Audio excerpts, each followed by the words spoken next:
ఎట్లాగో ఏదో ఒక రోజు తిండి ఎక్కువై చచ్చిపోయిన వాళ్ళు కూడా ఉన్నారు, తిండి అరక్క చచ్చిపోతున్న వాళ్ళు కూడా ఉన్నారు. అలాంటి చావు కాదు. సైనికుడు యుద్ధ రంగంలో చచ్చిపోతేనే విలువ.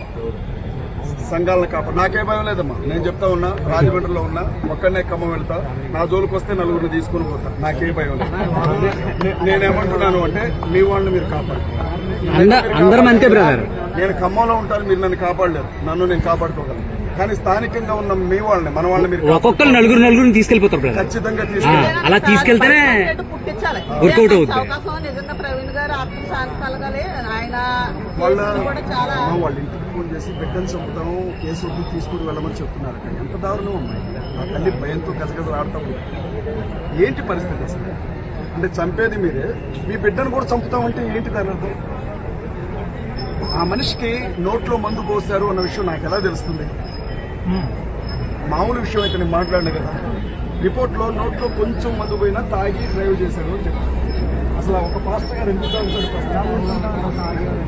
ఇప్పుడు ఈ రిపోర్ట్ చాలా ఇంపార్టెంట్. అందుకే హడావుడిగా బయలుదేరి వచ్చేసాం. ఈ రిపోర్ట్ వచ్చే వరకు కూడా మన వాళ్ళు ఎక్కడ వెయిట్ చేయాల్సిందే. అప్పటి వరకు ఉన్నవన్నీ కూడా ఊహాగానాలు అనుకోవడమే. ఇది మాత్రం ఖచ్చితంగా మర్డర్. వచ్చేదాకా వెళ్ళేది లేదు బ్రదర్. ఇక్కడి నుంచి రిపోర్ట్ వచ్చిన తర్వాత రేపు ఉదయం 7 గంటలకి బరియల్ చేయాలనుకుంటున్నారు హైదరాబాద్ లో. అయితే ఒక కుటుంబాన్ని మొత్తానికి థ్రెట్ ఉంది కాబట్టి దహనం చేసే ఒక 2 గంటల ముందే అనౌన్స్ చేస్తారు, ముందు చెప్పరు. ఈ విషయాన్ని మైండ్ లో ఉంచుకోండి దయచేసి. నేను మాట్లాడాల్సిన తరఫున మాట్లాడుతున్నాను. ఈ విషయాన్ని మనసులో ఉంచుకోండి. వీళ్ళు ఏ రంగు పులుగుతారో దీన్ని చూడండి. ఇప్పుడు టోల్ గేట్ దగ్గర మనకు ఒక సీసీ ఫుటేజ్ వచ్చింది. అక్కడికే దాడి చేశారు. దాని ముందు కావాలిగా, దాని ముందు కూడా సీసీ అక్కడికే దాడి జరిగింది. అది జరిగింది అనుమానం. అప్పటికే లైట్ అవుట్ అయిపోయింది. ఆయన ఒంటి మీద గాయాలున్నాయి. ఆ పక్కన లారీ లైట్ మాత్రం బ్లింకింగ్ స్పీడ్ గా ఉంది, ఇది మాత్రం స్లోగా వస్తుంది.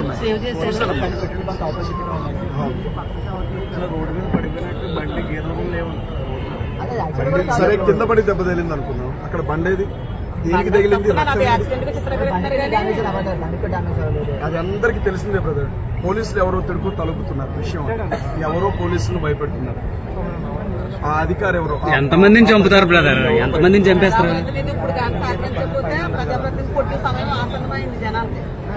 చొల్లు దగ్గర పెట్టుకుని ఎవరైనా చేయటం చాలా మంచిది. అధికారం మందాన్ని మనం ఇష్టం వచ్చినట్టు చేయకుండా ఈ విషయంలో ఖండిస్తే అందరికీ మంచిదే.